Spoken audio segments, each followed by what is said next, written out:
In The Midnight Gospel, Netflix invites us on a kaleidoscopic journey through the multiverse, one that turns a podcast into a psychedelic cartoon. Created by Adventure Time's Pendleton Ward and comedian Duncan Trussell, the series follows Clancy, voiced by Trussell, as he pilots a malfunctioning universe simulator, visiting strange worlds on the brink of apocalypse. The goal is deceptively simple. Clancy travels around a simulated multiverse to interview wild creatures and characters, but behind every surreal setting is a profound conversation. Indeed, Netflix describes the show as Clancy exploring existential questions about life, death, and everything in between. In practice, The Midnight Gospel uses real podcast interviews edited and recontextualized to probe deep themes of mental health, grief, philosophy, and spirituality.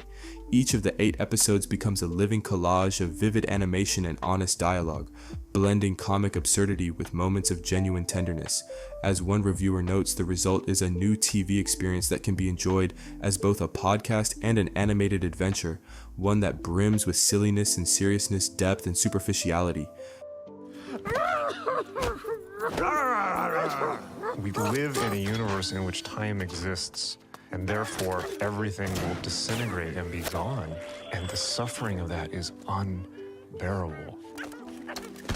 Yeah, when my teacher started teaching me, the first thing he said is, I want you to know this. And Chogyam Trungpa Rinpoche, my teacher, said to me, and he meant this. And I remember he looked me right in the eye. He meant this. This is hopeless. This is hopeless. Yes.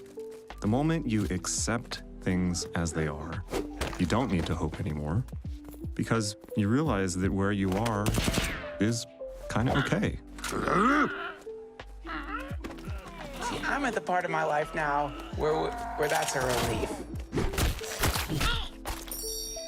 I've gotten past the part where, like, I'm in a Disney movie where hope is like, you know, chipmunk singing about, like, hope will bring you life and then no, hope tortures your fucking ass.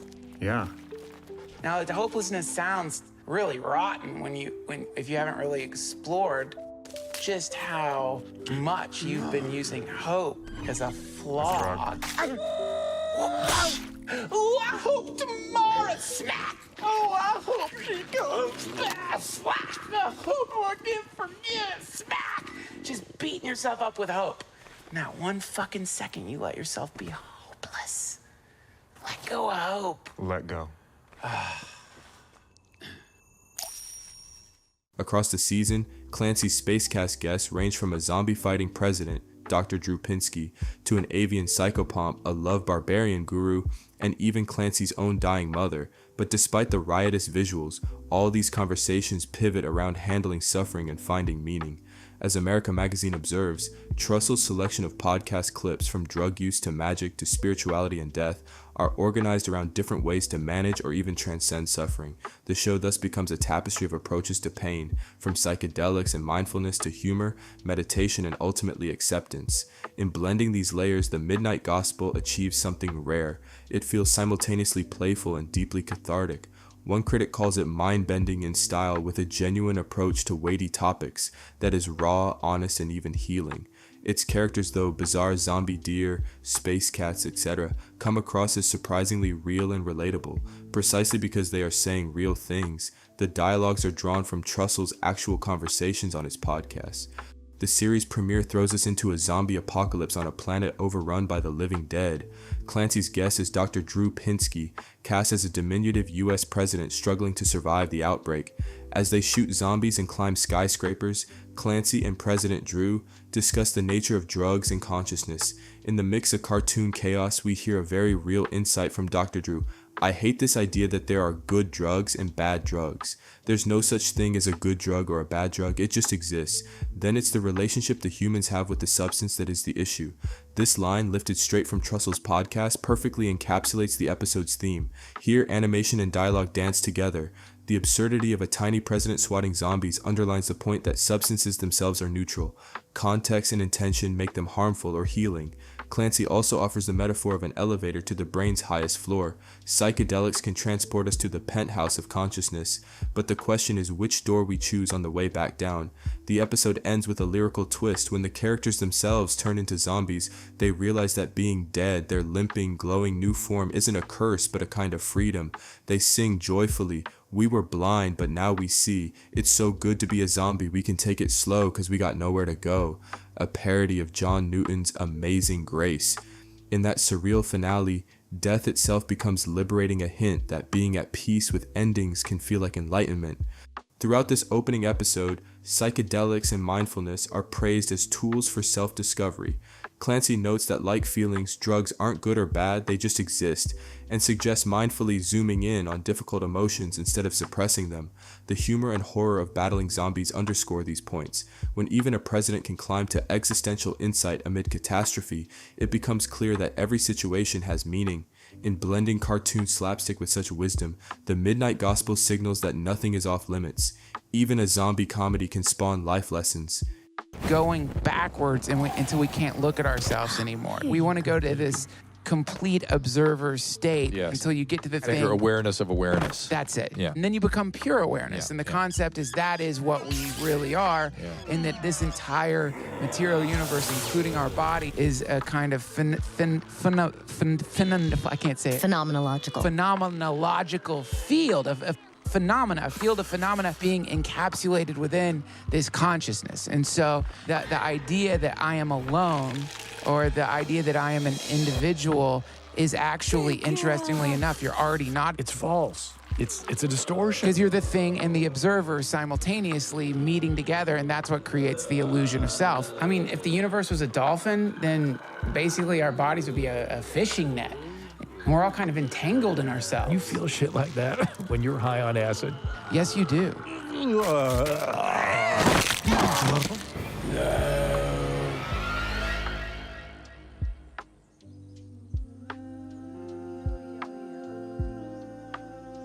Whoa. This feels really good. Oh, yeah. Oh, my God. I'm in love with it. I'm in love with it. Yeah, it kind of sounds like the zombies are... The zombos are singing. Episode 2 shifts tone and title Officers and Wolves to a gentle fairy tale planet of baby clowns being led to a slaughterhouse.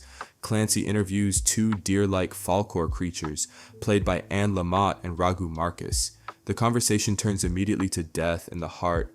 Ramdas' protege Raghu tells how meditating on Christ's suffering taught him that even Jesus was able to suffer on the cross without terror, feeling only love. Anne Lamott relates how understanding death as part of life can be liberating. One Spanish transcript notes Lamott saying, "Recognizing death is liberating. Accepting it makes us free." Raghu puts it bluntly, "It takes death to help you let go." Their insight is reflected in Clancy's story world. After being horrified by the circus slaughter, he discovers he can respawn and thus can take it slow. In essence, the episode teaches that embracing the fact of death can paradoxically bring peace and focus to life. To understand the Midnight Gospel, one must know its creators.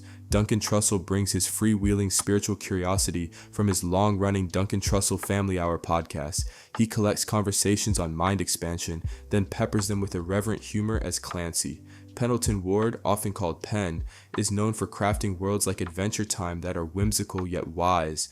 They first connected when a mutual friend introduced Ward to Trussell's show.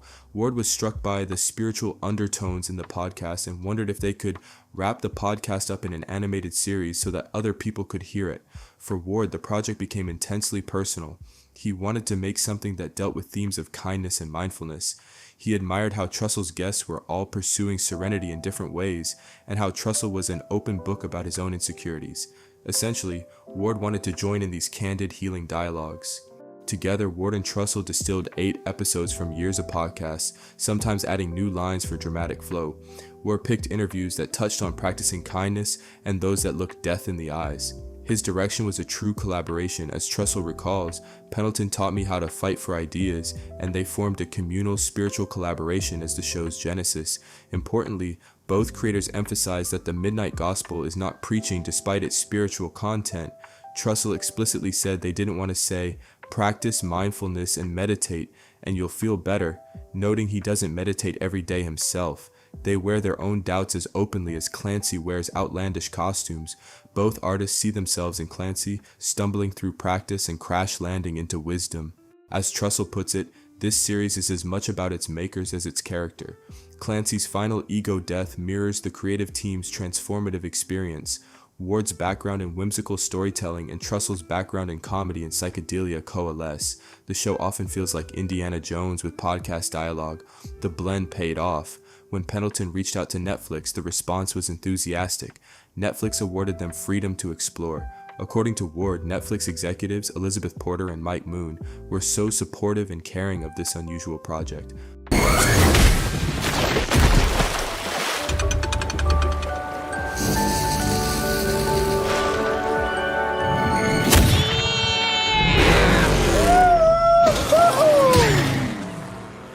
Most people spend their lives complaining about things they don't like. Yes.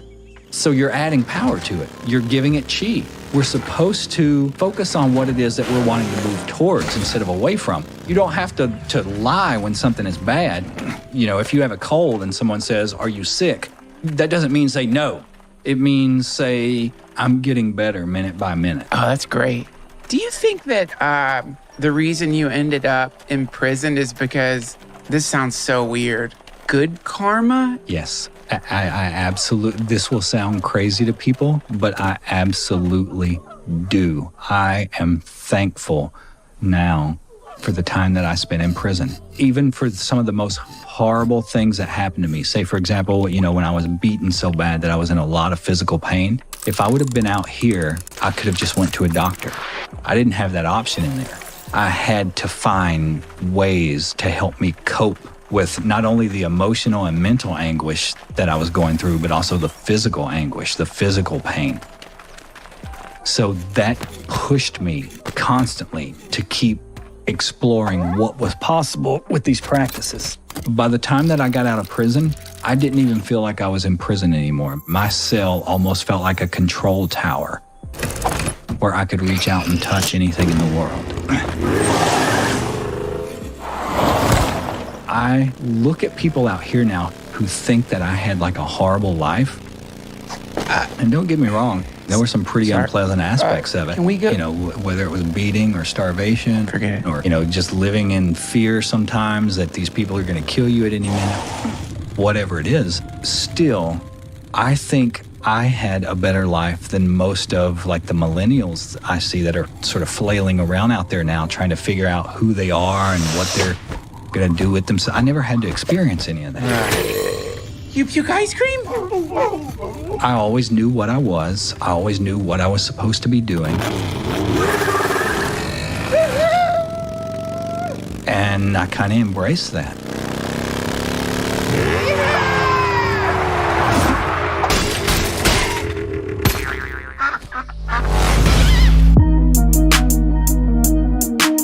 Throughout the episode, certain themes continually resurface.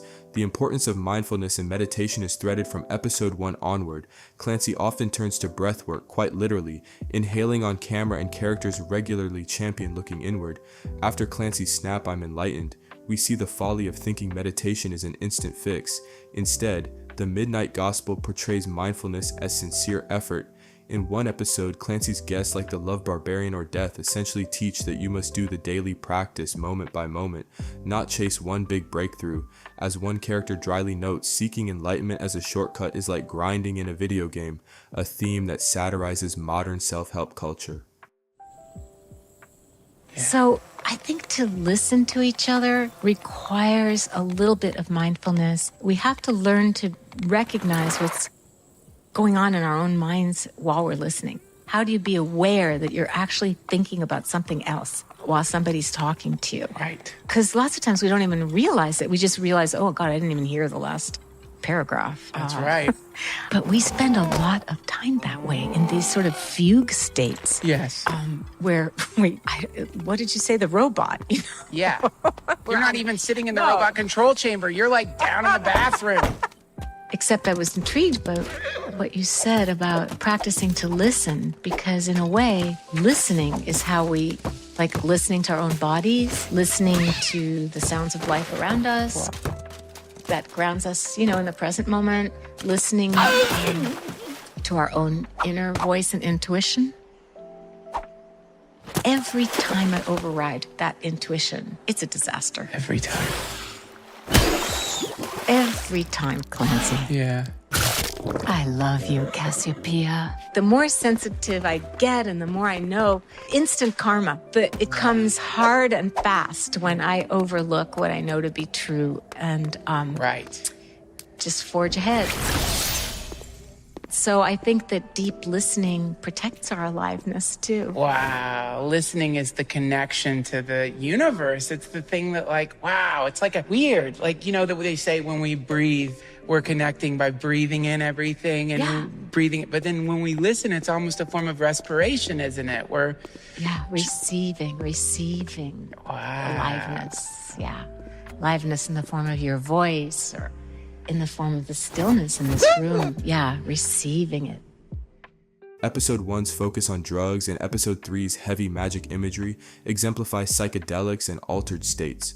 The show never outright advocates drug use, but it treats substances as neutral paths to insight. Dr. Drew's words set the tone: no good drug or bad drug, it just exists. Both creators have personal histories with psychedelics, Ward with Adventure Time's inspired storytelling, Trussell's interest in plant medicine, so the show normalizes psychedelic ideas without glamorizing them. Whether by candy-colored birds in space or talking mushrooms, the series visually mimics psychedelic art, but crucially it always loops back to reflection. The trip only matters if you come out changed. Most centrally, life and death form the spine of the narrative.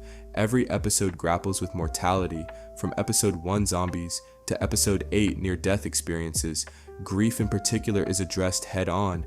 Trussell had lost his mother during production, and her real voice closes the final scene. The series teaches that death is not the enemy but a natural transition. In fact, several characters state it plainly. Episode 2's Dear Dog says that accepting death makes us free, and the final episode literally shows life cycle as an infinite loop. One guest warns Clancy and us about the trap of spiritual materialism, using spirituality as mere escape. Each interviewee, whether Lamott, Nichtern, or Dowdy, shares lived wisdom on embracing impermanence. Through animation, complex ideas like rebirth as star and moon or grief as ocean tides are made poetic and accessible.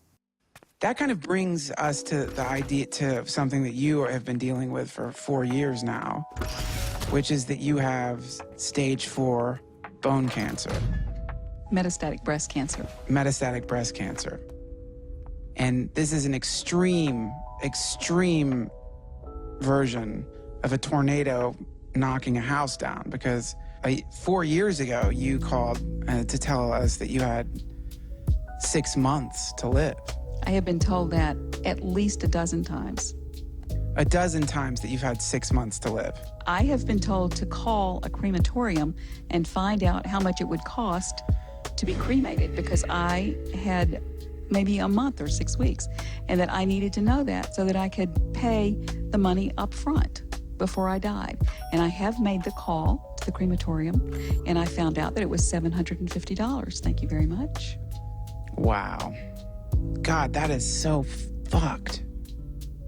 The possibility that there is some kind of force that will take us out when it's time to go out is nothing that I can do anything about. Right. So I may as well make peace with it. Right. It's easier to go with the flow of that particular river than it is to try to fight it. That there is that possibility. We're all going to die. I know. And and this is that saying, and I don't know where it comes from, but that meditation is preparation for death. I think that's true. And meditation is one spiritual practice that prepares us for death.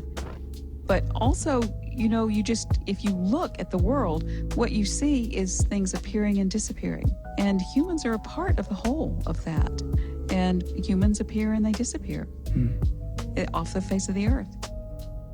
That just happens. Our egos personalize it, and we consider ourselves special cases. Yes. But we're really not. We are part of the whole, and everything in the whole transforms all the time. Changes form, transfigures. You're a special case.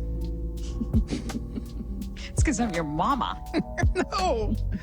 No, I know this transfigure. I know, but come on. There's no way to stop the heartbreak. What do you do about that? You cry. You cry.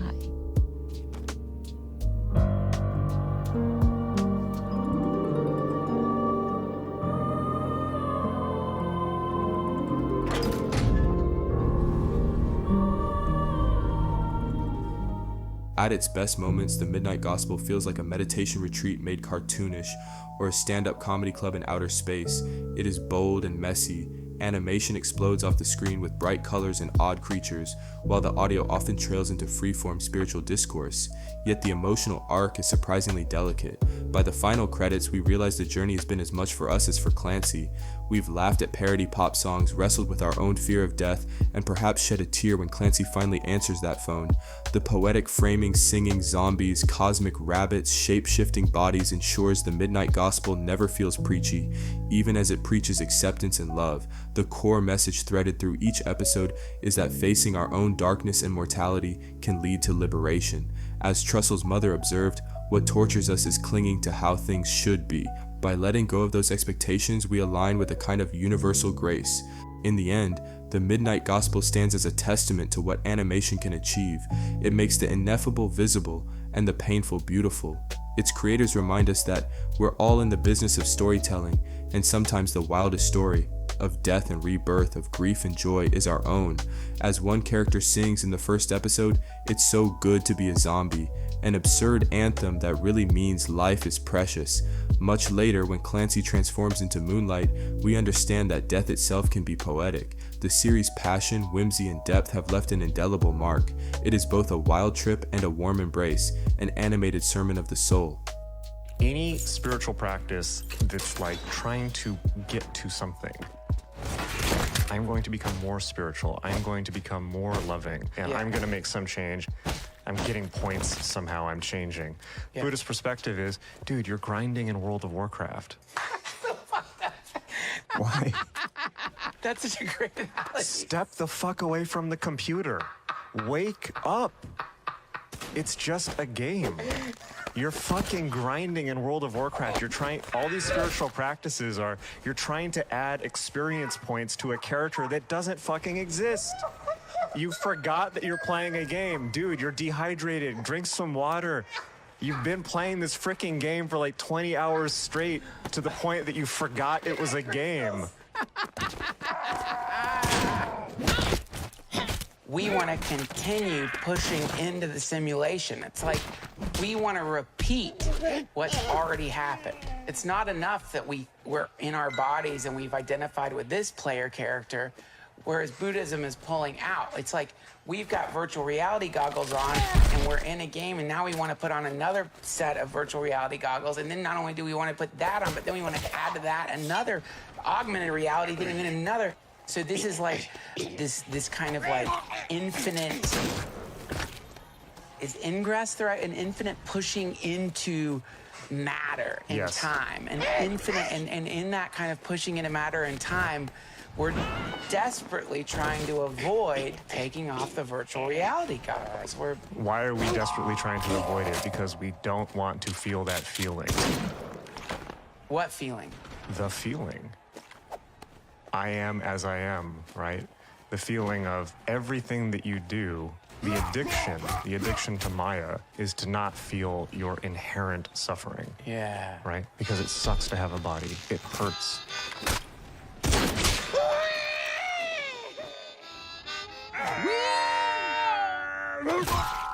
Fuck. This guy's gotta keep dying like this? Yeah, until he figures it out.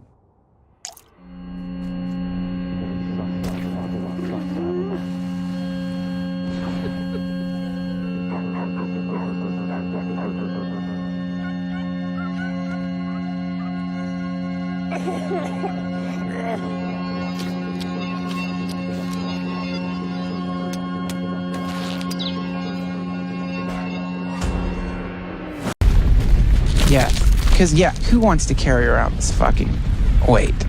You don't. I don't.